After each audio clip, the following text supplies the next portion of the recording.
Esta semana hemos tenido diversos pronunciamientos judiciales que nos han llevado, han llevado a mucha gente a plantear nuevamente si en España tenemos una judicatura singularmente conservadora que en muchos casos antepone su ideología a la aplicación imparcial, independiente de la ley. Bueno, uno de estos casos es el de la jueza que está conociendo de la querella que la familia de Franco, del dictador, puso contra el diario.es por revelar los bienes, los tesoros culturales que habían robado, que Franco había robado y había puesto a disposición de su familia durante 40 años, los 40 años que duró la dictadura. Básicamente lo que sucedió fue que la familia Franco, que se está viendo en problemas, pues porque todo lo que tenía ilegalmente, poco a poco le están obligando a que lo devuelva, todo lo que había robado, los tesoros culturales, la familia Franco puso una querella contra una funcionaria de Patrimonio Nacional, porque dijo que esa funcionaria había revelado a la prensa pues eso, es decir, cuáles eran los bienes que ellos tenían dentro de su pazo de Meirás, y que no tenía derecho a hacerlo, que era una revelación de secretos. Entonces, le pidió a la jueza que requiriese al diario.es para que informase de la identidad del funcionario o funcionaria que les había revelado la información sobre los tesoros robados por la familia Franco. Y la jueza, incomprensiblemente, requirió al diario.es para que dijese quién le había informado sobre eso. Pero la familia Franco con eso pretendía demostrar que esta funcionaria era la que había filtrado las cosas y, digamos, continuar con el procedimiento penal contra ella. Y bueno, la jueza le ha dicho al diario.es que tienen 10 días para informar de quién fue la persona que les filtró qué tesoros había robado la familia Franco. Claro,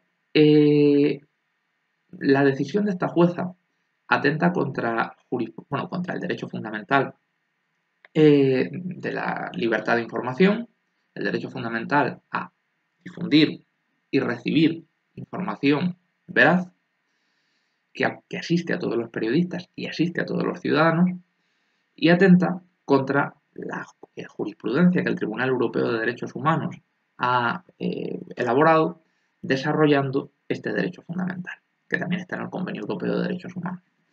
Porque una parte esencial del derecho a la libertad de información es el secreto profesional de los periodistas. El secreto profesional de los periodistas implica que un periodista nunca tendrá la obligación de revelar sus fuentes.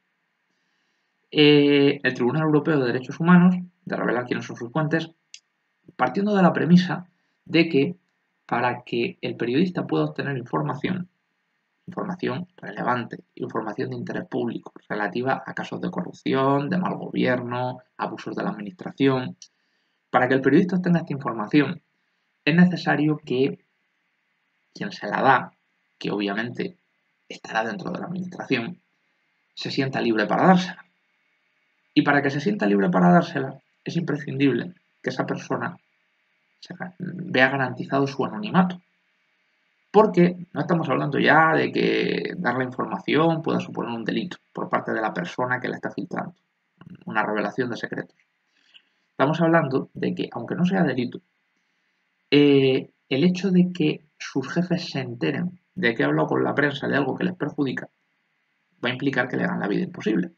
Y por tanto, si no se garantiza de una forma absolutamente celosa ese derecho a guardar el anonimato cuando se habla con la prensa para darle una información, y el derecho del periodista a no revelar la identidad de sus fuentes, pues nos encontraremos con que la inmensa mayoría de funcionarios, de agentes de la administración, no se atreverán a hablar con la prensa porque sabrán que en cualquier momento se puede descubrir quiénes son. Y eso provocará pues, que el grueso de las informaciones relevantes para la opinión pública que provengan de la administración no se obtendrán por parte de la prensa y los ciudadanos nunca llegaremos a conocer. Y por tanto la prensa libre, que ya en España está bastante tocada, pues se le dará la puntilla. Y a este respecto, como digo, el Tribunal Europeo de Derechos Humanos ha dictado varias sentencias. Una de ellas creo que se llama caso Godwin o Godman, creo que es Godwin. El caso Godwin, que hay otros similares, pero este en concreto, se refiere a un periodista británico que obtiene una información por parte de un agente de la administración y se le dice que tiene que revelar su identidad porque ese agente de la administración puede haber cometido un delito al revelarle esa información. El periodista se niega. Llega a Europa y Europa dice que el periodista tiene razón. El Tribunal Europeo de Derechos Humanos dice que aunque la conducta del funcionario al revelar el secreto puede implicar un delito, el bien superior que constituye la prensa libre justifica que no se obliga al periodista a revelar el origen de sus fuentes, para que siga habiendo esa confianza en que yo puedo hablar con la prensa y filtrarles un escándalo y se garantizará mi anonimato y nadie podrá perseguirme por ello. Pues como digo, en este caso el Tribunal Europeo de Derechos Humanos concluyó algo diametralmente opuesto a lo que ha hecho la jueza, porque los casos eran idénticos. Y ha habido otros casos posteriores en los que se ha ratificado este tipo de decisiones. Es decir, que aunque el funcionario al filtrar pueda cometer un delito, el periodista nunca se le podrá obligar a revelar quién filtró. Se podrá investigar por otro lado, pero nunca se le podrá obligar al periodista a dar esa identidad. Pues bueno, evidentemente la jueza al tomar esta decisión beneficia a la familia Franco y atenta gravemente contra la libertad de prensa. Yo estoy seguro de que el diario.es lo va a recurrir, puede que el Tribunal Constitucional le dé la razón y si no, Europa se la va a dar segurísimo. Pero claro, la decisión de esta jueza pues ha llevado a que mucha gente diga, oiga, ¿por qué hace esto? Lo hace por afinidad ideológica con esta gente, lo hace porque no conoce el derecho, en fin, es decir que, como digo, nuevamente ha sido pues, una circunstancia gravemente dañosa para la imagen de la justicia. Luego nos encontramos con que la asociación esta de abogados cristianos que se dedican a poner denuncias para perseguir a las ideologías rivales, pero no ponen ninguna denuncia para proteger a los miles y miles y miles de cristianos que han sufrido abusos sexuales por parte de la Iglesia, pues, bueno, a este respecto supongo que sabréis que en las últimas semanas se ha publicado en Francia un informe oficial avalado por la Iglesia francesa que ha pedido perdón, donde se dice que en los últimos 70 años 216.000 franceses menores de edad han sufrido abusos sexuales por parte de la Iglesia. Este tipo de investigaciones, teniendo en cuenta por lo generalizada que está la pederastia en la Iglesia Católica, se han producido también en otros países, incluso Irlanda, que es lo más ultraconservador que hay. En Irlanda creo que se detectaron 18.000 casos. Pero aquí en España todavía no se ha hecho, porque no sabemos por qué. Bueno, sí sabemos por qué. La Iglesia Católica no quiere que se haga. Pues bueno, y el gobierno no tiene las narices de hacerlo. Pues bueno, en esta tesitura, la Asociación esta de Abogados Cristianos pone una demanda contra un ayuntamiento diciendo que los libros de temática LGTBI que ha remitido a diversos institutos del municipio tienen que quitarse del medio, tienen que secuestrarse, retirarse, porque afectan gravemente al derecho de los padres a educar a sus hijos. Eran libros que estaban pensados para chicos entre 12 y 17 años. Atenta gravemente al derecho de los padres a educar a sus hijos y también a la objetividad y neutralidad ideológica del Estado a la hora de educar. Bueno, los libros en cuestión pues son libros que lo que hacen es normalizar la existencia de orientaciones sexuales distintas, algo totalmente lícito y de sentido común, y que también critican, uno de ellos, a diversas religiones, el Islam, el cristianismo, las critica todas por igual, por su homofobia. Claro, es lógico. Es decir, es lógico en la medida en la que no es una crítica gratuita, sino que es una crítica de, oiga, usted está negando mi derecho básico a vivir mi sexualidad en libertad y a tener un reconocimiento a los vínculos afectivos sexuales que pueda generar idéntico al de las parejas heterosexuales, porque son tan puros, tan hermosos y tan dignos de protección como los heterosexuales, y por tanto pues yo le critico, lógicamente. Bueno, pues esos libros, los abogados cristianos le pidieron a la jueza como medida cautelarísima. Las medidas cautelarísimas no se dan casi nunca, porque son medidas inmediatas. Es decir, oiga, pongo mi demanda y le pido que usted tome esta medida provisional, retirar los libros, en cuanto lea mi demanda. Sin dar audiencia a la otra parte, sin nada, simplemente en cuanto lo lea. Claro, las medidas cautelarísimas solamente se pueden tomar en casos de extraordinario peligro para el bien jurídico protegido. Por ejemplo, pues que esté habiendo una contaminación terrible de una fábrica, que esa contaminación sea letal y que se diga, oiga, la gente no puede estar expuesta a ella ni un minuto más. Eh, Cierren la chimenea que está provocando esa contaminación y luego ya se celebrará el juicio, que tardará un año en celebrarse, como pasa siempre. Pero mientras tanto, la gente no puede estar en esa situación.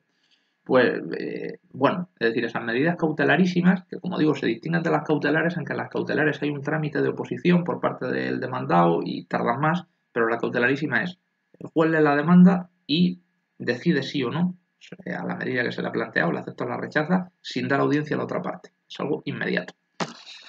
Pues bueno, esta medida cautelarísima ha sido aceptada por la jueza. La jueza ha ordenado retirar con carácter inmediato todos estos libros, alegando el terrible perjuicio que se podía sufrir por parte de los niños que los leyesen. Claro, bueno, lo más gracioso de todo es que no habla de perjuicio en el sentido de que afecte negativamente a su desarrollo, sino que el derecho a la educación de los hijos que tienen los padres se vería gravemente dañado si los niños llegasen a leer esos libros. Bueno, la cuestión es que esta gente alegaba, por una parte, que se atentaba contra el derecho a la libertad educativa de los padres y por otra parte, que se atentaba contra la objetividad, imparcialidad, neutralidad ideológica del Estado en la educación, y ambas cosas son absolutamente indefendibles. Por una parte, la neutralidad no implica que en un centro se puedan difundir ideas de distintos sectores. Es decir, yo es una cosa que siempre digo, los que más obsesionados están con el adoctrinamiento, que se pasan todo el puñetero día diciendo en los colegios públicos se adoctrina a nuestros hijos, son los mayores amantes del adoctrinamiento. Porque el adoctrinamiento es vendar los ojos del alumno y darle solo un punto de vista, negándole la posibilidad de ver el resto de puntos de vista. Y eso es lo que se hace en los colegios del Opus Dei. Y eso es lo que ellos querrían que se hiciera en España, imponer su ideología, su cosmovisión como la única, e impedir que los estudiantes la comparen con otras.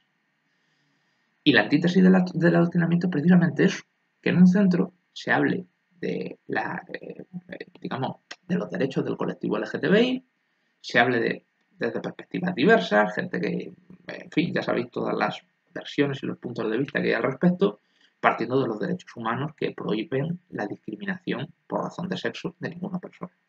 Y luego pues también están en las clases de religión, donde ellos podrán decir lo que consideran oportuno, porque se da religión en los colegios. Pero como digo, para ellos, adoctrinamiento es que aquel que no piensa como ellos pueda expresarse en los colegios, pero no es adoctrinamiento el que ellos, en sus colegios, del Opus, puedan imponer su visión como la única posible e imponer al profesorado que no puedan criticar lo más mínimo esa visión. Una paradoja, ciertamente. Entonces, como digo, el hecho de que esos libros se pongan en los colegios no implica un adoctrinamiento ni implica que el Estado pierda su neutralidad a la hora de enseñar. El Estado no pierde la neutralidad, el Estado permite que puntos de vista diversos entren en las aulas.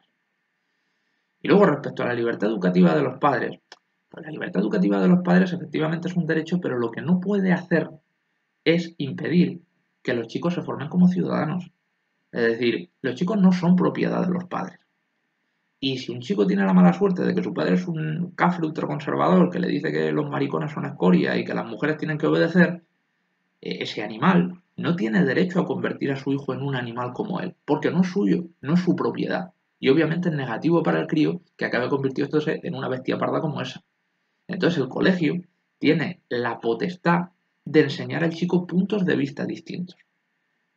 Obviamente. Es decir, no le pueden enseñar a un niño de 5 años lo que es, yo qué sé, una práctica sexual, pero siempre y cuando estemos hablando de enseñanzas que sean acordes para el nivel de madurez, el nivel de desarrollo que tienen los niños, y aquí estamos hablando de adolescentes de 17 años, pues el hecho de que el padre no esté de acuerdo con que las personas homosexuales tengan los mismos derechos que las heterosexuales no es óbice para que se le enseñe al niño y para que se le diga que es justo. Porque la misión del Estado es educar ciudadanos. Y si tenemos la anomalía histórica de que por los 40 años de dictadura que hemos tenido, pues tenemos gente que no piensa como ciudadanos, sino que piensa como súbditos de un rey medieval, pues sus hijos no tienen por qué sufrir esa rémora. Entonces, la libertad educativa de los padres implica su derecho a enseñarles sus puntos de vista, claro que sí, en casa, implica su derecho a protegerles de aquellos, digamos, estímulos, aquellos contenidos que objetivamente puedan dañar el desarrollo del menor, ya digo, enseñarle pornografía a un niño de 5 años, pero no tienen derecho a imponerles su visión ideológica e impedirles que conozcan de otra, más si no cuando son adolescentes. Entonces, como digo, la decisión de esta jueza no se sostiene en cuanto al fondo, pero lo que ya es absolutamente surrealista es que no siendo, digamos, existiendo como mínimo dudas más que razonables sobre la viabilidad de la demanda de los abogados cristianos, porque como digo, esos libros, desde mi punto de vista, y entiendo que jurídicamente es así, son absolutamente lícitos, es una locura que se acepte una medida cautelarísima de retirada de esos libros sin escuchar al ayuntamiento y sin celebrarse el juicio, sin nada, simplemente leyéndose la demanda de esos tíos. Es una locura. Porque las claves de la medida cautelar son fumus boni juris y periculum in mora. Fumus boni juris, apariencia de buen derecho. Tiene que haber una apariencia, sin perjuicio de que eso se decida luego en el juicio, pero tiene que haber una apariencia de que la decisión, la postura de la parte demandante está justificada, es justa, tiene razón. Una apariencia muy potente de que tiene razón. Y luego el periculum in mora, daños irreparables, terribles, de extraordinaria gravedad, si no se toma la medida cautelar. Y en este caso no se daba ninguna de las dos. Pues bueno, como digo, esto hace que nos planteemos nuevamente si tenemos una jurisdicción singularmente conservadora. Lo de que tenemos una jurisdicción singularmente conservadora es verdad. Es decir, solamente hay que ver cuántos jueces hay en Jueces para la Democracia y cuántos jueces hay en Francisco de Vitoria o en la Asociación Profesional de la Magistratura, que son conservadoras, a diferencia de los Jueces para la Democracia, que es progresista. ¿A qué se debe esto? Pues a muchas cosas. Entre ellas, pues que las oposiciones a juez son muy duras, que te tienes que tirar muchos años estudiando y que la gente humilde pues no tiene esa posibilidad. Luego también hay quien dice que las oposiciones tienen un punto de subjetividad relevante porque son ejercicios orales y que ese punto de subjetividad permite que, pues si una persona es hija de un juez, pues se le valore con más cariño que a otra persona que viene sin ningún tipo de padrino. Yo no tengo ni idea de si eso es verdad porque nunca he hecho esas oposiciones, pero sí que es cierto que cuando se me habla de la configuración de la oposición, sí que me ha parecido, pues eso, es decir, que podría ser más objetiva, en el sentido de que un examen oral, que además creo que ni siquiera se graba, a efectos de luego poder impugnarlo, un examen oral donde repites un tema no tiene el rigor que podría tener, pues en fin, es decir, una prueba escrita. Bueno, hay un tipo test al principio, pero si pasas el tipo test es cuando ya entras en los orales. Pero no tiene el mismo rigor pues que una prueba escrita, donde quede constancia de lo que escribes, donde, digamos, puedas impugnar el contenido de la prueba ante instancias superiores, quedando fehacientemente constatado que es lo que has escrito. Aparte de que, bueno, de que la memorización por la memorización, que es en lo que consisten los exámenes orales, de recitar como un loro el artículo tal y el artículo cual, pues no me parece una forma buena para demostrar la capacidad de nadie. Me parece bastante inútil, porque los códigos están ahí, tú los puedes leer, y la clave no está en que memorices, la clave está en que seas capaz de razonar, que seas capaz de aplicar la ley al caso concreto. Y no es necesario que te sepas el artículo de memoria porque vas a poder mirar el código. Pero bueno, es decir que por razones diversas, efectivamente tenemos una jurisdicción singularmente conservadora y esto, pues, en algunos casos se ve. Y, en fin, es decir, las alternativas para conseguir, digamos, que las clases populares, que la gente de clase media pueda ir entrando en el ámbito judicial y la gente de clase baja, indudablemente, y que por tanto pueda haber una diversidad mayor en el ámbito de la judicatura, pues podrían ser desde becas para estudiar digamos, la oposición, que es con que obtengas una puntuación determinada, se te mantiene la beca, quiero decir, becas que no requieran que te saques la oposición o devuelvas el dinero, porque es tremendamente difícil sacársela, pero que sí que digan que con que saques una puntuación mínima de tanto no tendrás que devolver la beca, y de esa manera mucha gente que no puede tirarse 7 años viviendo del cuento, pues tenga la capacidad de poder estudiar. Un mayor rigor a la hora de configurar los exámenes, en fin, medidas que permitirían un acceso mayor de lo que es la sociedad española en toda su pluralidad a la judicatura y pues garantizar, como digo, pues eso, es decir, que el tema ideológico pues no pueda suponer una rémora en algunos casos para que la justicia se aplique como se tiene que aplicar, de forma imparcial, de forma independiente. Bueno, gracias por escucharme y seguimos en contacto.